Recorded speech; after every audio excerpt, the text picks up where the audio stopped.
Karwar, then Belgaum, where my mother was very good with languages. She picked up a lot of Kannada, and we had a cook who was a Kannadiga. Belgaum, I remember it as it was a huge building. And there was my great-grandmother, grandmother, aunt, widowed aunt, who was my father's elder sister, and my mother and me. Father used to go to Bombay, which was the headquarters then of the Bombay presidency. And I remember there was a long corridor, and most of the corridor had a row of shoes which belonged to me. Whenever he went to Bombay, he'd buy me a pair of different colored shoes, which I don't know where I wore them, because I never went out much except to school. And school had, a definite brown shoes. But he used to get me all this.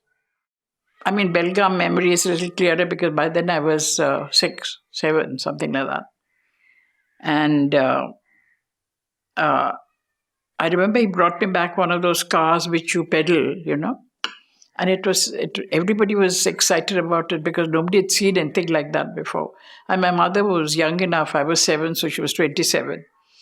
Having got married at 11. She hated school. She chucked it with 6th class and made no bones about hating it. Then she got married at 11, after which my father went abroad, etc. But this car, she sat in it because it was such a novelty. And the damn thing broke. I mean, something happened and it just sat down. I think she must have got a big firing for it. Because I remember about 20 years later, when I mentioned it jokingly, when a few of my siblings were around, and she didn't laugh. It was still a bad memory. We moved from Belgaum to Bombay, 1939, when we got a flat on Marine Drive for, I think it was 200. We had 2 flats, one 200, 100, I think, with one was 3 bedrooms, one was 2 bedrooms. And my sisters lived there.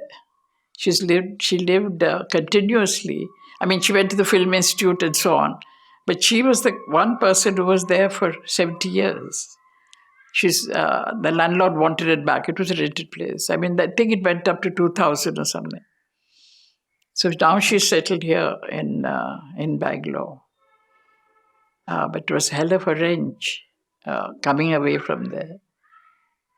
And, furniture from God knows when and little bits and pieces which you never threw out.